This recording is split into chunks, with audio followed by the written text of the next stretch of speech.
नमस्कार, मैं हूं आपके साथ कीर्ति हर्ष बिंदल। आज मदरसों के सर्वे पर सियासत हो रही है। कई प्रतिक्रियाएं सामने आ रही हैं। कुछ मुस्लिम संगठन इसका स्वागत कर रहे हैं, लेकिन बहुत से मुस्लिम संगठन इसका विरोध कर रहे हैं और इस पर हिंदू मुसलमान एक रंग दिया जा रहा है इस पूरे मसले को लेकर के। और आज इसी पर चर्चा करेंगे। शमशी आजाद हमारे साथ नेता बीजेपी से जुड़ चुके हैं। शमशी आजाद जी, आपका बहुत बहुत स्वागत है। अब्बास हैदर हमारे साथ प्रवक्ता समाजवादी पार्टी से जुड़ चुके हैं। अब्बास हैदर जी, आपका भी बहुत बहुत स्वागत है। अतीकुर रहमान मुस्लिम स्कॉलर हैं, वो भी हमारे साथ जुड़ चुके हैं। अतीकुर रहमान जी, आपका भी बहुत बहुत स्वागत है। सबसे पहला सवाल अतीकुर रहमान जी मेरा आपसे ही कि आखिरकार इस सर्वे से किस प्रकार का डर है, क्यों आखिरकार विरोध किया जा रहा है, इसके बारे में सबसे पहले मैं आपकी राय जानना चाहती हूँ।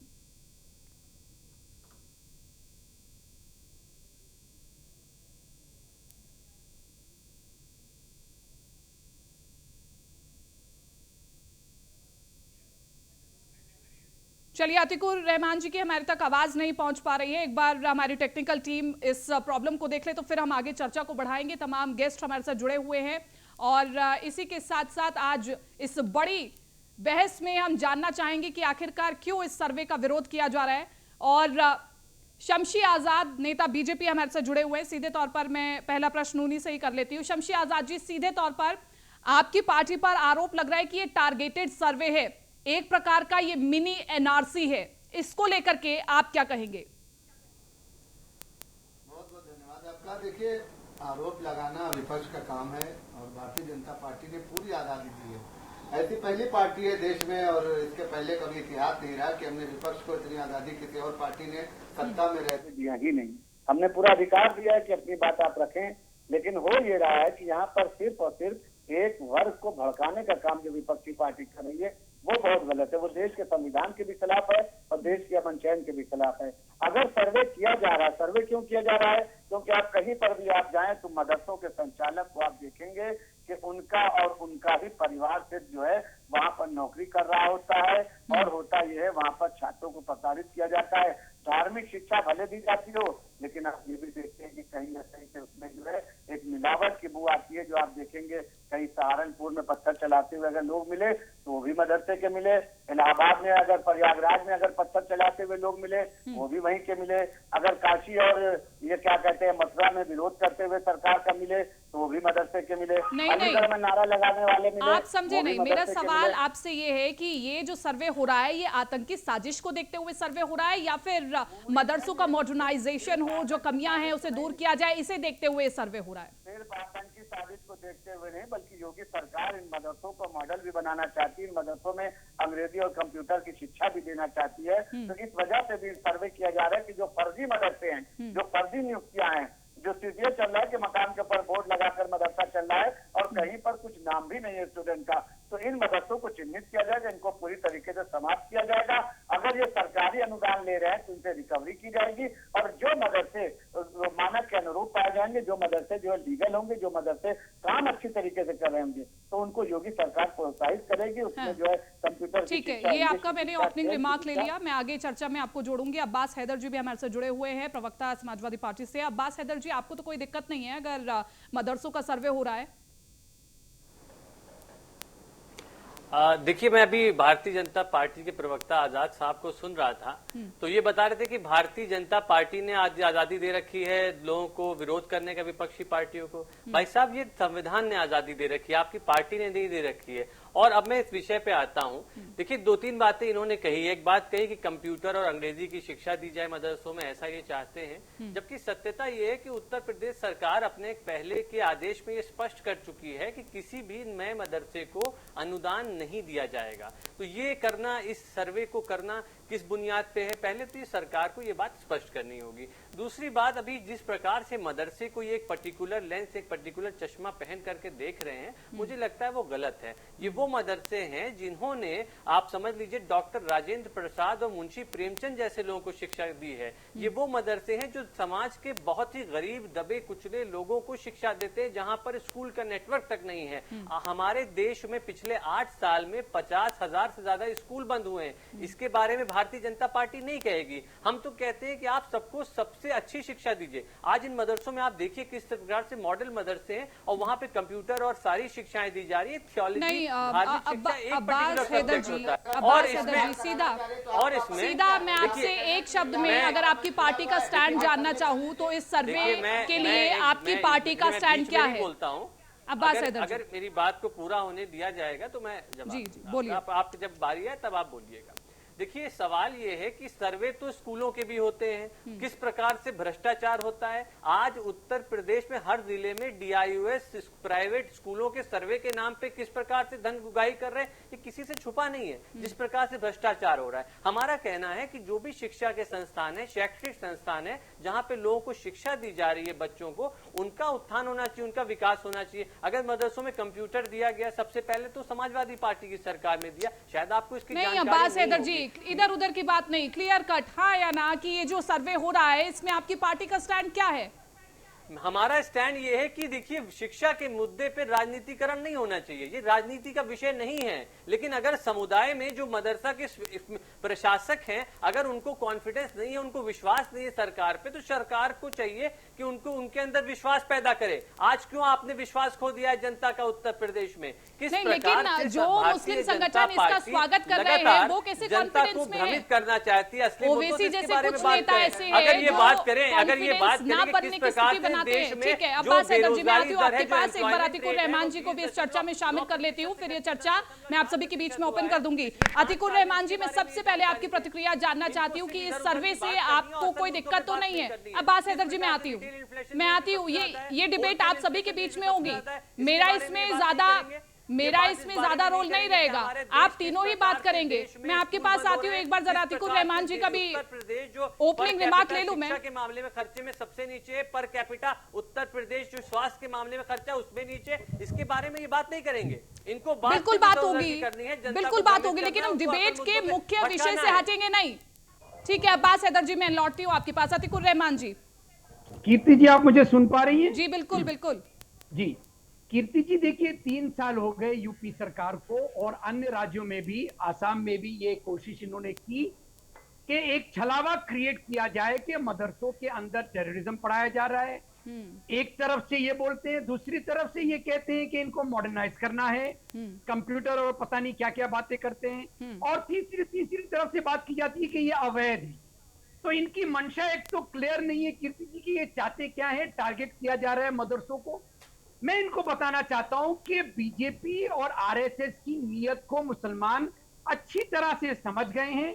आपको याद होगा कीर्ति जी, जब कुछ मुट्ठी भर मुसलमानों ने यूपीएससी एग्जाम क्लियर किया था, तो उसको इन्होंने एक तरह का उन लोगों को कॉर्नर करके ये कहा गया था कि यूपीएससी जिहाद करने जा रहे हैं। तो जब इनकी मंशा हमको अब समझ में आ गई है, ये लाख कोशिश करें, मदरसे गिराएं, उनको टेररिज्म के साथ जोड़ें, उनके साथ में जो इनको करना है करें। मुसलमानों ने नहीं, अतीकुर रहमान जी, मुझे आप ये बताइए सीधे तौर पर, ये किसने कहा कि आतंकी साजिश के तहत मदरसों का सर्वे किया जा रहा है? ये किसने कहा? आखिरकार क्यों हिंदू मुस्लिम के चश्मे से इसे देखा जा रहा है? आप नहीं चाहते कि मदरसों का मॉडर्नाइजेशन हो, आप नहीं चाहते कि शिक्षकों की भर्ती के लिए टीईटी अनिवार्य हो, आप नहीं चाहते कि जो छात्र इसमें पढ़ रहे हैं उनकी संख्या का पता चल पाए। ये तमाम प्रश्न आपके सामने हैं, आप पहले उन प्रश्नों का उत्तर खोजिए। आप इसको दूसरा एंगल क्यों देने में लगे हुए हैं?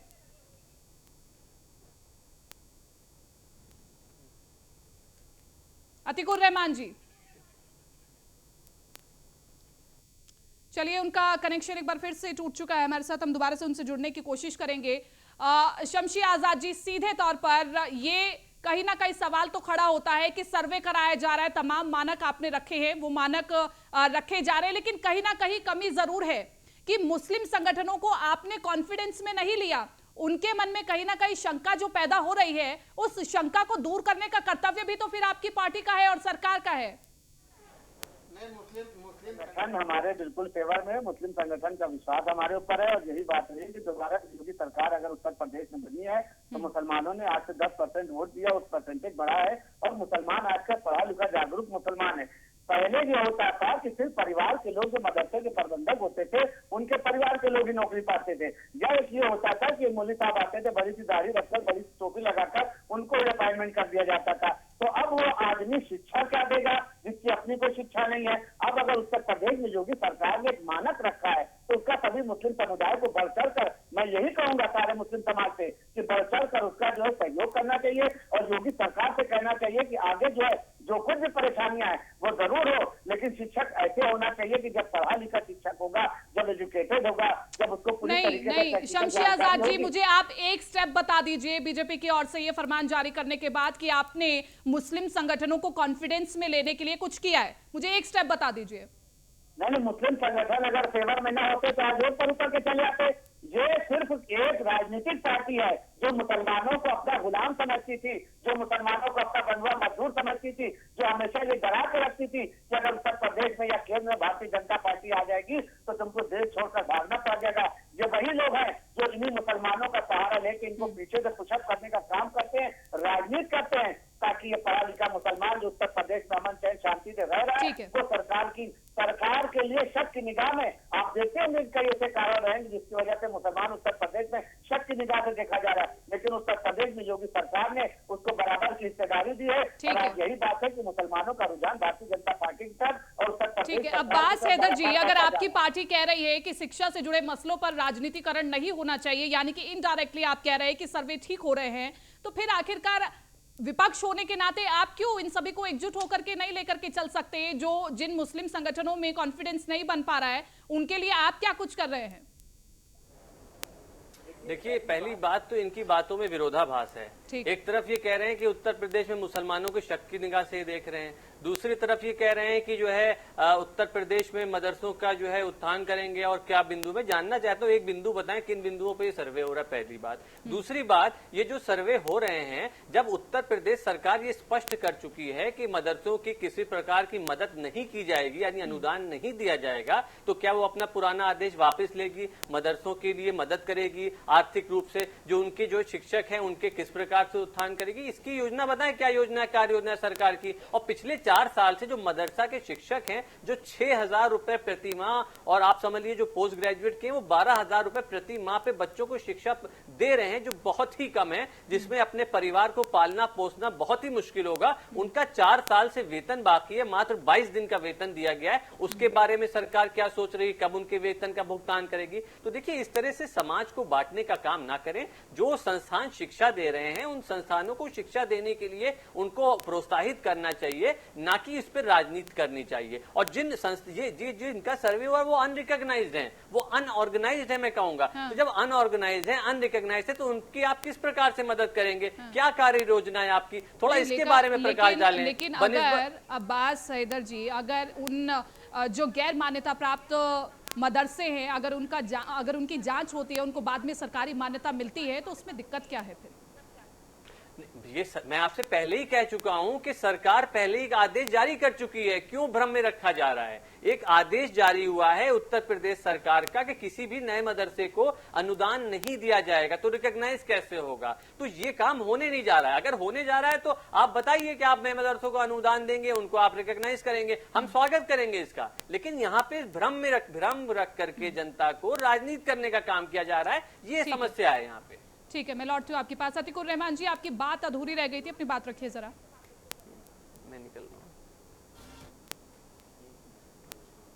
क्वेश्चन किया था, आसाम के चीफ मिनिस्टर ने 3 से 4 5 मदरसे उन पर बुलडोजर चला दिया, सिर्फ और सिर्फ टेररिज्म का इल्जाम लगा के।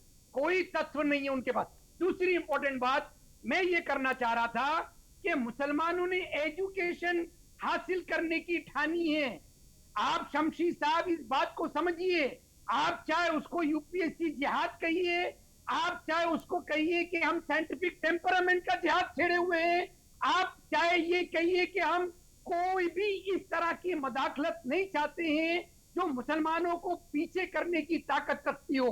मुसलमान एजुकेशन हासिल करके रहेगा। आप कितने भी इल्जाम लगाइए टेररिज्म का, मॉडर्नाइजेशन का, या अतीकुर रहमान जी, आप इस सर्वे को अलग रंग दे रहे हैं, ये आपकी बातों से साफ पता चल रहा है। अगर इसमें, मैं आपको पहले भी यही सवाल पूछ चुकी हूं कि अगर मदरसों की सही संख्या पता चलेगी, छात्रों की सही संख्या पता चलेगी, और इसी के साथ साथ ये पता चलेगा कि शिक्षकों की संख्या कितनी है, तो फिर इसमें गलत क्या है? इसको अलग रंग क्यों दिया जा रहा है?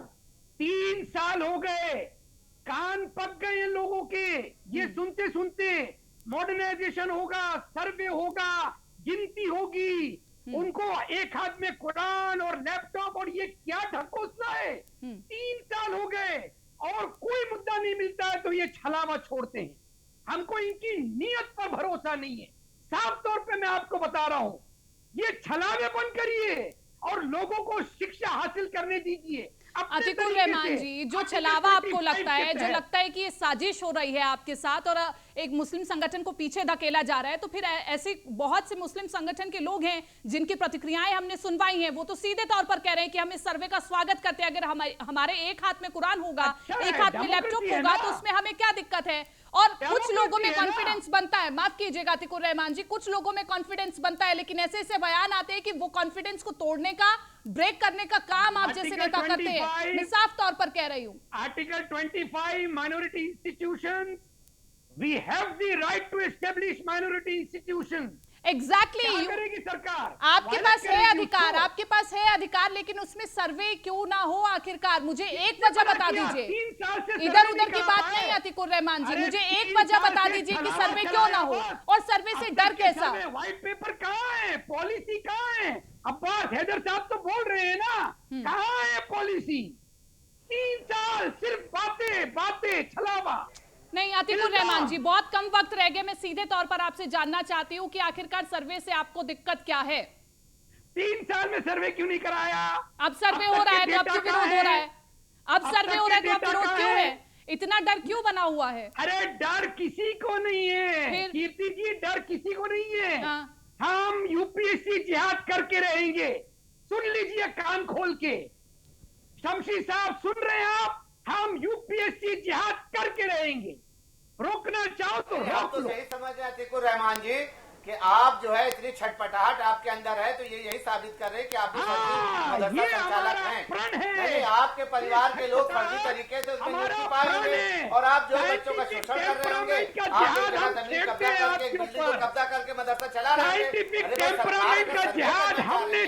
उनको पेपर दिलाइए। नहीं, मुश्किल क्या है? आप बताएं, आपको परेशानी क्या है? अगर सरकार जांच कराना चाह रही है, 3 साल से करा रही है। अतिकुर रहमान जी, कोई आपको नहीं रोक रहा है, कोई भी मुस्लिम संगठनों को आगे बढ़ने से नहीं रोक रहा है। आप एक वजह नहीं बता पाए, एक वजह नहीं बता पाए कि आखिरकार सर्वे क्यों नहीं होना चाहिए। एक बिंदु तो बताइए ना सॉन्ग, जिस पर मैं भी सहमत हो जाऊं कि हाँ सर्वे नहीं होना चाहिए। विच हंटिंग आपका प्रोफेशन बन चुका है। चीखने चिल्लाने से बात नहीं बनेगी अतिकुर रहमान जी, सिर्फ एक बता दीजिए कारण कि सर्वे क्यों नहीं होना चाहिए। यूपीएससी जिहाद होकर रहेगा। चलिए, मुझे लगता था कि बिंदुओं पर बात होगी, लेकिन यहाँ पर बिंदुओं पर बात नहीं हो रही है। अतिकुर रहमान जी ने एक ही राग अलाप लिया है, एक ही राग पकड़ लिया है। माफ कीजिएगा, मेरे पास वक्त की बहुत कमी है, नहीं तो मैं इस बहस को बहुत आगे लेकर के जाती, और मैं चाहती थी कि किसी बिंदु पर हम पहुंच पाए और जान पाए कि आखिरकार मुस्लिम संगठनों को सर्वे से दिक्कत क्या है। खैर, बहुत से ऐसे मुस्लिम संगठन भी है जो इस सर्वे का स्वागत कर रहे हैं। आखिरकार उनमें ये जो कॉन्फिडेंस है, और हम यही चाहते हैं कि ये कॉन्फिडेंस सभी में बना होना चाहिए और सर्वे होना चाहिए, ये कई मुस्लिम संगठन मांग भी कर रहे हैं। बहरहाल सर्वे होता है नहीं होता है, इसमें अन्य और लोग क्या कहते हैं ये आगे आने वाले भविष्य में पता चलेगा। फिलहाल के लिए ललकार में मेरे साथ इतना ही, दीजिए इजाजत, नमस्कार।